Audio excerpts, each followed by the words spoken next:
So we're going to talk today about overcoming life's obstacles. I grew up in a log cabin. No, I grew up in this house in Havre de Grace, Maryland, which is, when I grew up there, it was a town of about 14,000 people, and now it's a town of about 14,000 people. And it's where the Susquehanna flows into the Chesapeake Bay. It's a really wonderful, sweet town, old town, revolutionary town that I grew up in. School was a block away. It was a really lovely town to grow up in. It's my mom. She was in the Wave. She grew up in South Carolina. She was smart. She was ambitious. She grew up in a part of the country where women don't do that. And it was stifling. Like, she wanted to go to nursing school, and her family said, "You don't do that. You become a wife." This is me and my mom. Don't you like my little baby breasts? They're just,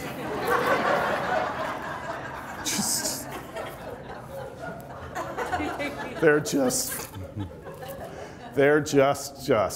I was a mama's boy, and everything that a mama's boy implies. I wasn't good at sports. I was really, really close to my mom. I was a very sensitive child, which has grown into being a sensitive adult. And we were hyper close. And we had this bond that somehow I took on this role as that part of my job was to protect my mom, to watch out for her. This is my dad. And my dad and I were not close growing up, where there was real distance between us. And I'd have to say my dad and I are like carbon copies of each other. So it's interesting that the person I wasn't close to is who I was most alike. So my dad was the center of attention. He was much more dynamic than me. He would walk into the room and be the center of attention. Everybody loved him. The women were all over him, and he was all over them.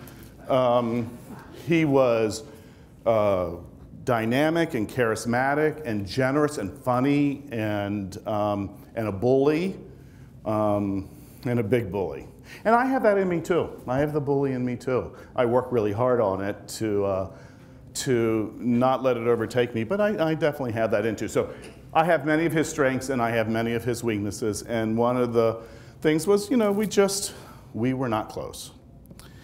And so growing up in Havre de Grace, life was really easy. School came easy. I had lots of friends. I was really popular. And then after my freshman year, we moved to a town closer to Baltimore. And I was 16 years old and going to a new school, not knowing anybody. You know how that is. And here I am, a sensitive kid, trying to hide that I'm a sensitive kid. And I can remember just so afraid of the first day of gym class. And not because I was going to, you know, I would excel in the classroom, but a gym class I didn't excel at. But the really reason I was afraid was by 16, everybody had gone through puberty except for me. I was the only person that hadn't gone through puberty, and I was small then. I was, you know, like 5'4" maybe. And so I was afraid of walking into the showers after the gym and everybody seeing that I hadn't gone through puberty, because, you know, that would make me stand out as a, you know, whatever less than. So, you know, I like stormed over this for days and days and days, and I finally came up with a plan. And the plan worked. I was going to hold up my head up high and act like nothing was wrong. And it worked great. I held up oh geez. I held my head up high, and it worked well. There was nobody made an issue out of it. You know, it worked perfectly, and that worked just fine for me. Does anybody know that, is anybody here from Maryland? Do you have any idea? Oh, I know you know, Alice. Do you have any idea what the name of my high school was? That was junior high that I went to that year? Cockeysville. So we moved again out to Missouri, I ended up going to college at Southwest Missouri State, which is now called Missouri State University. I had a great time. Yeah, I went to Missouri State, and it was a wonderful place of school. I became, you know, for not being an athlete, I became a big man on campus. I was speaker of the Student Government Association and the vice president of the Interfraternity Council, and, you know, blah, blah, blah, blah, blah. And everybody loved me, and I loved everybody. Then that summer, while I wasn't an athlete, I did become pretty good throughout the years of playing tennis. And that summer between my junior and senior year, I taught tennis at Avila College up in Kansas City, where my dad lived. And life was great. So a couple of fraternity brothers came up, and they said, let's ride around, let's go to Fag Hill and let's make fun of all the fags. Now I'm sitting there going, Fag Hill, I haven't heard of that. So yeah, let's go. And so I'm sitting in the back seat, they're sitting in the front seat, and they're driving through, and to their credit, they didn't make fun of them, thank God. But this was 1977, this was Missouri, and times were different. Times were really different. And we're driving through, looking at everybody, and I'm thinking, how do I get back here? How do I find my way? So then the next night, I took my mom's Trans Am, my stepmom's Trans Am, and parked it 8 blocks away from the park, and then found my way to it, and then was introduced to being gay at that time. So here's my life is opening up. I'm away at college, I'm popular, my sexuality is opening up, I'm just having a wonderful time. The end of the summer's over, we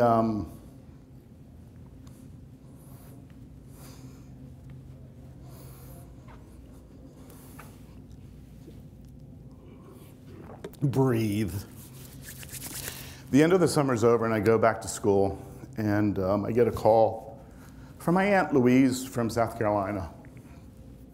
She never calls me. I was like, why is my Aunt Louise calling me? And she goes, Patrick, you okay? And I go, yeah. Your mom just killed herself. And I can remember sliding down the wall and collapsing, and the pain was overwhelming. And I can remember thinking, oh my God, I'm supposed to protect you. And it was too intense for me. So about 3 hours time, I went back to that 16-year-old strategy and acted like nothing was wrong and disconnected from my emotions entirely. It's the best I could do with that situation.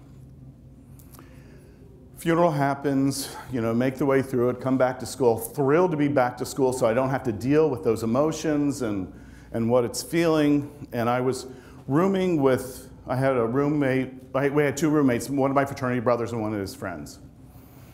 And they found some material that found out that I was gay. And I walked into the apartment and I just heard all this laughter. So I go back to see what's going on, and I knew it was about me. I just, intuition, I knew it was about me. And they said, they just looked at me in the face and laughed at me and said, you have to move out right now. Get out of our house. And so I got out of the house.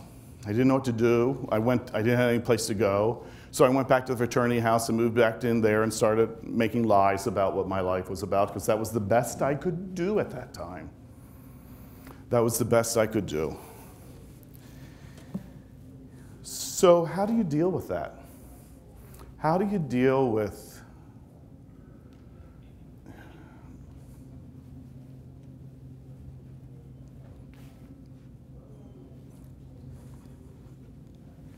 water time? How do you deal with losing the person you love the most, that you feel that special bond with, and then at the same time being ostracized and losing all your friends? How do you deal with that? I can remember walking down the quad, and people would just, as I'd walk by, they'd laugh at me. Just laugh at me behind my, as soon as I was behind their back. I remember later that year, they award something called the Greek Man of the Year and the Greek Woman of the Year, and the deans picked it, and it was in front of thousands and thousands of people, and I won. They selected me.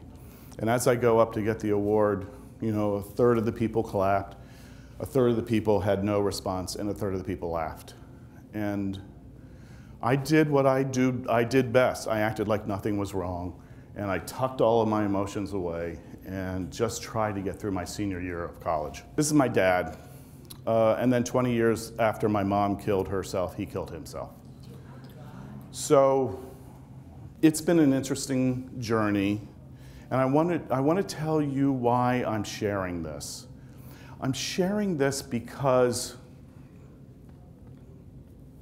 I do believe from the bottom of my heart that life can throw you really, really tough balls, and that's where your greatest growth can come from and where the most meaning in your life can result from some of your biggest tragedy. How many times have you seen somebody get cancer and then all of a sudden they get real about what's important and how they want to live their lives? How many times have you seen somebody lose a child and they either go down to someplace really bad or they find a way to be in service of others? So I want to share a little bit of that process with you. So let's go back to those pictures of my mom. When I was starting to talk to you about the real harm was not the suicide. The real harm actually started either. So this is me and my mom when I was less than a year, and this was me and my mom at 4. You can see that she's got a real smile there, that she's happy. And then you can see there, she never smiled like this ever again that I ever knew her. So the only time I would have had any sense of her really being happy was at a really young age, if I had that. Something happened between her and Dad and her expectations of what she was looking for in life, and she totally lost it. She had mental issues. She was put in a hospital a couple of times, and that's where that contract came for me to protect her. I was close to her. I was the one who was going to protect her from Dad. And so imagine you're growing up as a child where your mom's just not there. She checks out. Here you are, a 2-, 3-year-old child, and she's not available because she can't do it. She's just not capable of doing it. And you have a dad that's distant to you for whatever reason it was. And I want to say my dad and I worked through things later on in life to a really great place. My dad and I got to a really fabulous place. But here was this kid that was always trying to make sense of the world, and it would make sense that that child would have trouble would have trust issues. It would make big time sense. So if I wanted to pick a life that I wanted to work on trust, I might pick my dad and my mom as my parents.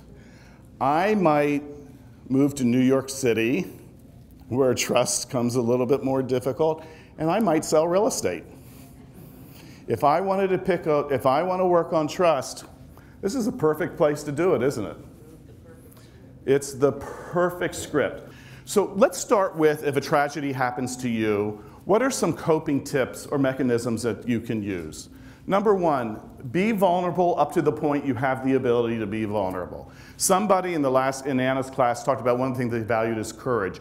It takes so much more courage to be vulnerable than it takes not to be vulnerable. By doing what I did, by hiding my feelings, because that's the best I could, and I'm not going to beat myself up for it, but that was not courageous. Being courageous is feeling the pain and being able to work through it. And it's okay to disconnect when it just gets too much. Don't beat yourself up. It's great to ask for support from your family. To this day, I'm getting better at asking support, aren't I, Sandra? But for a long time, I had to do everything myself because I didn't trust. Seek professional help, which I did. This one is really interesting because this one, be curious, has been what we're going to talk about next, about trying to figure out, well, what's that about? Why did this happen? Why did I react this way? What could I do differently? Remember when Hal talked about it's better, instead of working on achieving your goals, become the person that you want to be who will do the goals. That's done by curiosity. And then be kind to yourself. I think one of the things that, we're always generous to other people when something tough happens to them, but when it happens to myself, being a perfectionist, I'm going to beat myself up for not being vulnerable sooner in my life. There's no need. You're ready when you're ready and you'll move on. So the same compassion you show towards others, show to yourself. It moves a long way. So how do you transcend tragedy? This whole process, this whole journey that I've been on resulted from me first trying to understand, why did my mom kill herself? I just didn't understand it. I didn't understand it. And also, why am I so unhappy? And is there a way not to be so unhappy and not to be so angry and not to be so disconnected? So it started me on a long path, and I did psychological work, I did mental work, I started going to a lot of seminars and week-long seminars. That's how I met Leanne, was at Intuition One. And one of the seminars I went to was with somebody we both studied with, was which was Brew Joy, who's an amazing man. And you know, obviously the issue with my mom came up, and we're thinking, well, Brew said, why don't you go out in the desert for 3 days and meditate? I said I couldn't understand why she lost hope. I just don't understand. He says, well, go out in the desert and meditate on what it feels like not to have hope in your life. So I went out in the desert and did that for 3 days, and at the end of the 3 days, I had no idea. And I was not happy, because I'm not a person that likes to stay in cheap hotels, let alone in a desert with a blanket. So what I learned from that experience is either you have hope or you don't have hope. And if you have hope, it's impossible to really understand what being hopeless is. It's impossible. I'm never going to really understand why my mom killed herself. I can intellectually get to a point why she did, but deep down in my heart, in my feeling level, I'm never going to understand it, because I do have hope. So the question becomes, is given everything that happened to me, I could have gone down. I could have gone really far down into a really bad place. Why did I not go down into a really place? I did disconnect, but I didn't ever really go down to a really bad place. Why was I able to do that when other people do fall down? And I'm going to say it has to do with beliefs. I think your beliefs separate you between where you're going to go with your life, and it becomes a choice. And beliefs either serve you and serve mankind, or they do just the opposite. Now, beliefs are a really, really strange thing. First of all, I want everybody, think about your own beliefs that you have right now. Does everybody believe that, I want you to raise your hand if you believe that your beliefs are accurate and true and good beliefs for you. How many people raise your hand? Does anybody not believe that their beliefs are good and true for you? Thank you. Well, she's giving the right answer, but we'll get back to that in a second. Isn't it interesting that none of you have the same beliefs in here, right? Some of you think Trump is a great man. Some of you think Trump is an asshole. Some of you think that I'm overly emotional, and some of you love that I'm overly emotional. Some of you think that being vulnerable is not a strength, and some of you do. Some of you believe that Christianity is the only right way, and others could believe that only being a Jew or a Muslim is the right way to know God. Everybody has different beliefs, but we all believe our beliefs are the right beliefs, right? And let me ask you a question. When you had a belief that you changed, you once had a certain belief, and now you've changed it, don't we all sort of go, oh, I was wrong then, but I'm right now, yeah. Right? Right? So you do see the irony here that so much of mankind believes that their beliefs are right, and everybody else has different beliefs got it wrong. Not everybody, but a lot of the world out there does believe that. And what I'm trying to get to the point is, I believe that beliefs, it's not important if your belief is true, is it effective for you? Does it take you to a better place that makes your life better, easier, brings clarity to you, that you are relating to others in the world that you want to relate to? That, to me, is the power of belief, because not believing makes it harder to make your way through the world. Believing whatever you believe makes it easier to find your way through. So, I'd like to share a couple of my beliefs with you. I'm going to just share 3 with you. So overcoming major challenges is one of the most rewarding endeavors and has the ability to illuminate your purpose in life. Or in other words, you've heard it as every cloud has a silver lining. I believe this wholeheartedly. I've seen it in my life, and I've seen it in so many others' lives. If they're going to rise, if they're going to ascend from whatever difficult situations come their way, or they're going to fall. And if you can look at every single difficult challenge in your life as an opportunity to become the person who you're truly meant to be, then each of those difficult situations, tragedies, whatever, are actually a blessing. They're an opportunity and a blessing if you're willing to look at it that way. Does that make any sense, or am I getting a little out there for you? I see some, I'm not sure I believe it. I want you just to sit with that idea, and you don't have to agree with me, but let's say this. If there is no truth in beliefs, that's whether or not they're effective, then that belief really serves me in my life, doesn't it? And that's what counts. Did it get me a place from being disconnected, angry, and untrustful to a place where my life is really great? And that is one of the beliefs that served me. I'm not saying it's the truth, I'm saying it's effective. It's my truth. It's my personal truth. Thank you, Sandra. Another one of my beliefs is you are who and what you surround yourself with. This is a classic example of wanting me to surround myself with amazing, beautiful, lovely, heart-centered people. Love that. That's who I want to be. That's why I want to defriend you on Facebook if you're nasty and mean and crude, and I don't want to be around it. Let me give you an example. Here's a really good example. In 2008, Lehman Brothers fell, and the New York real estate market collapsed, totally collapsed. We did not receive a buyer call for 3 months, 3 entire months.